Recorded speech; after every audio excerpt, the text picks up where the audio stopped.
All right, welcome once again. It's a beautiful Thursday morning. I just want to quickly say at this point in time that if you are a Nigerian, let me ask you this question. What exactly are you looking forward to be able to achieve or establish during this new administration? A few months back, we ushered in a change on the mantra. The mantra of change on the platform of the APC as a political party. And ever since then, we've been working towards ensuring that change becomes something that every Nigerian we experience in their daily life, in their work, in their family, and everywhere that you go. Welcome once again today on Crossfire. I am not alone. I have Ishoma with me, and we have a gentleman that will be running the show together, as usual. Ishoma, good morning. How are you doing today? Good morning, and welcome to Crossfire today. All right. This is Channel 196 on Star Times. This is Cool TV. This is your platform where you learn about government and governance, and you just get to get enlightened, educated, and exposed to information that will help you really know where Nigeria is heading to. Now, we have this gentleman joining us in the studio. Is someone that I know majority of us, or many of us probably, have encountered in one area or the other. He is a policy analyst, and then I'll introduce him better maybe in the course of the show. Let's welcome Galatima Lehman to Crossfire this morning. Good morning. How are you doing? It's a pleasure. It's a pleasure. He was able to make the show quite early, and we chatted a little bit in the morning just to catch up with. We've met, on a few platforms, and we've done our thing. All right, we have a couple of stories making headlines, and we'll be taking that very quickly, and then we go into the main topic of today. Now, today marks the 90th day of President Muhammadu Buhari as the president of Nigeria. And in a few days' time, like in 10 days' time, we will be marking the 100th day on seat as the president of Nigeria. Now, in the last 90 days, what exactly has APC as a political party, with their representation in person of the president of Nigeria, President Muhammadu Buhari, have been able to achieve? So we will be looking at the Buhari administration versus the APC manifesto. How much of it have we been able to see, play out? Has anything played out? And if they have played out, we'll just be looking at it vis-a-vis a couple of information that we have. All right, at this point in time, we'll quickly take our first story. And we'll be doing this with Galatima, and I believe very strongly that you probably have one or two. Pardon me. Now, let's look at this story. And for me, it's a very, very sensitive one. And I don't know why we're going this route. And if really and truly this will play out, just the way it is, for me, I think we should start feeling and believing that Nigeria is going to be great again. Now, Senate and Reps pay cut. Now, they agreed that there will be a cut in their pay. Members of the National Assembly say they welcome the decision of the Revenue Mobilization Allocation and Fiscal Commission to review downwards the salaries and allowances of members of the National Assembly. The House of Representatives said a pay cut will be a relief to lawmakers in many respects, including restoring the dignity of the legislature in the country. It noted that it is disgusting to hear Nigerians call legislators looters and thieves on account of the salaries and allowances worked out for them by an agency of the government empowered by law to do so. Now, the chairman of FC,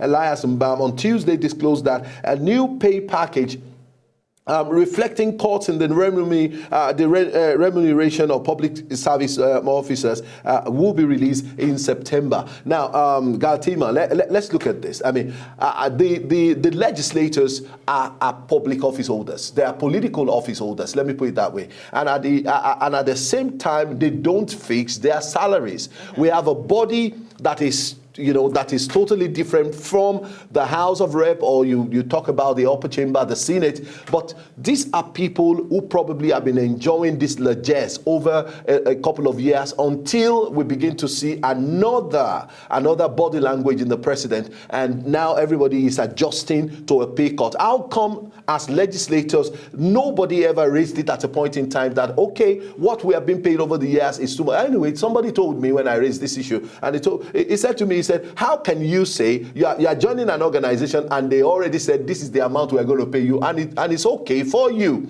Who are you to say, no, why would you pay me this much for what you're employing me to come and do? I don't know what your position is, but do you think, first of all, my question to you is that do you think that legislatures are actually well paid? Let me put it that way, not overpaid or well paid. My prayer when I was to retire at the age of 40 was for the pension to be minimum.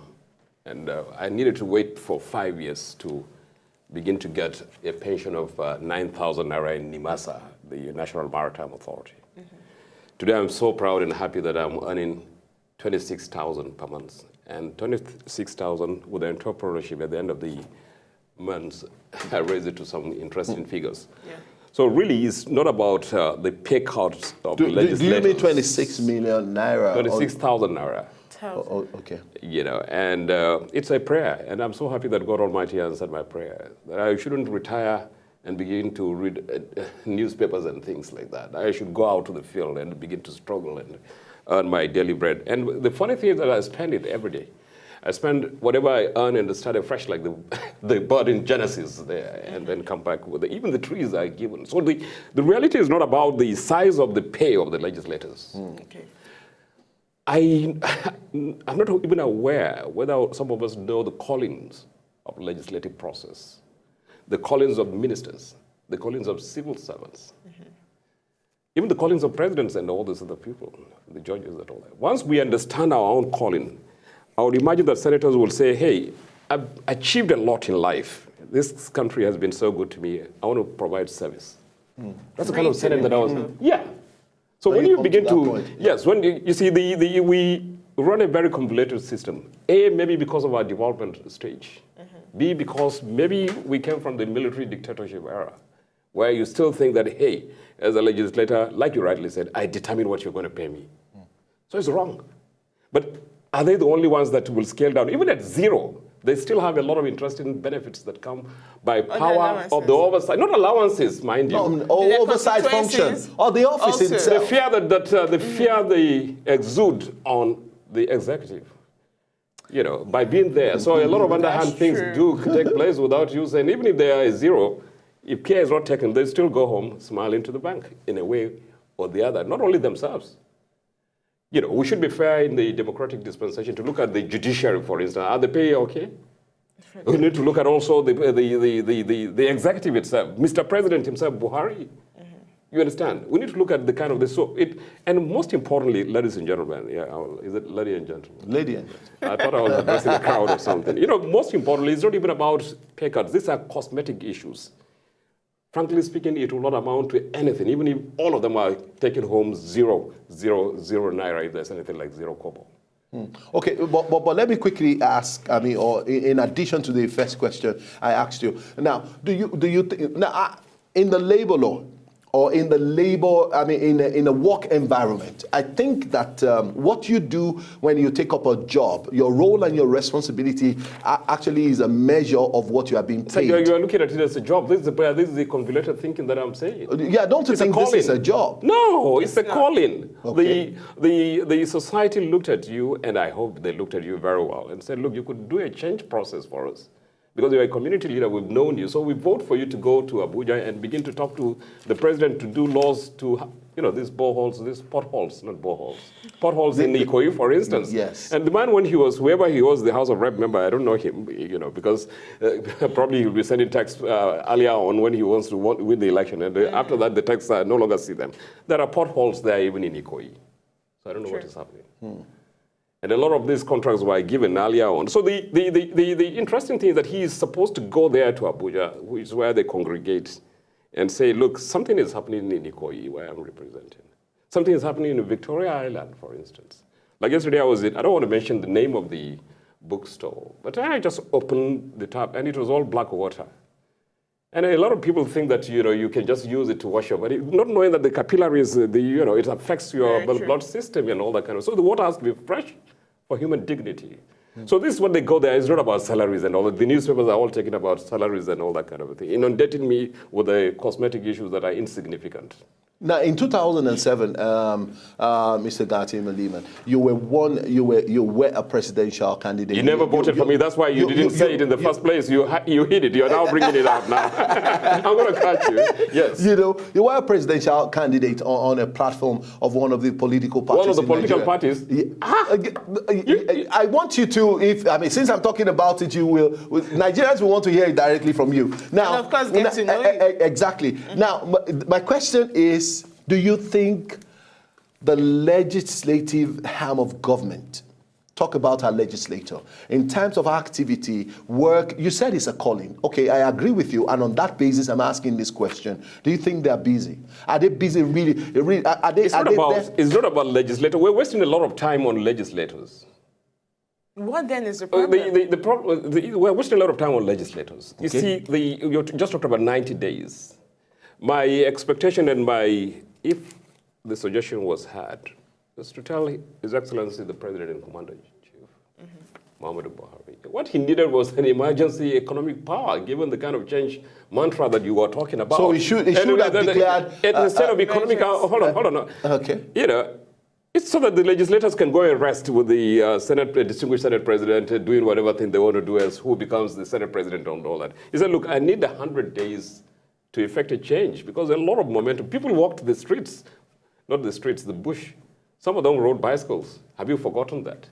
So, because they were all happy, but it had happened though, because the first thing Mr. President now will tell you, hey, allegedly when you were sitting down there and said that I needed the emergency powers, haven't I done emergency powers in terms of the security, which is the first charge on the constitutional provision of a president? And I think I will need to congratulate him on that, even though I've seen a pregnant woman, 5 others bombed in Yobe, and then I saw another things, still very sad things taking place. But when you look at the aggregate, I think the temperature in terms of the heat, in terms of terrorism and Boko Haram, things are... It's beginning to dwindle.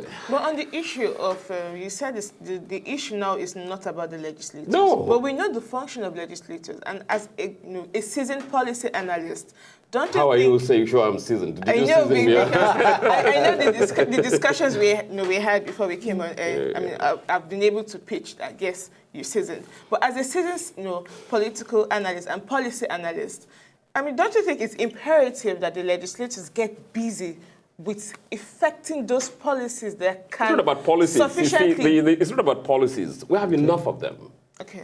I had a professor who was telling me way back when I was doing my MBA, I think 88, economics 82 or something like that. He was saying, look, you young people analyze too much. You see, you have a Dane gun and you're going hunting, duck hunting, and there are all the dogs everywhere. You begin to shoot. You begin to analyze which dog, they say they'll fly and go away. The problems of Nigeria are there begging for answers there. The legislators have done, how many 16 years of legislative process. Obasanjo's time, you have enough legislative arguments and on ground. Implementation. Okay. Implementation. And who are the guys that do that? It's the executive. Yeah. So we should focus more on ministerial appointments, going to Barack Obama, and Barack Obama said, I'm the #1 man who have all the ports, the World Bank and World Trade Organization. Exactly. And you are here on ground. What do you have on the table? They say, oh, I'm going to begin to think about ministers. I say, but then I thought you came to sign. So it's about executive prominence in this process. Okay, now let me digress a little bit. We have seen a lot of activities, going on, in Nigeria today, and that cuts across almost all the major, strata of the Nigerian economy. We've seen the change, being made at the NNPC. We have seen, the flurry of activities about EFCC and ICPC arresting people and trying to see how we can bring back Nigerians' looted funds and all of that. You can't get the looted funds. We cannot get it? You can't get looted funds. Why? You can't. Nigeria ask Ribadu and ask Obasanjo, who had a lot of the world media and all the, everybody voted for him that time, 1990. They run round, he was crying later on. He said, what kind of a world financial system are we running?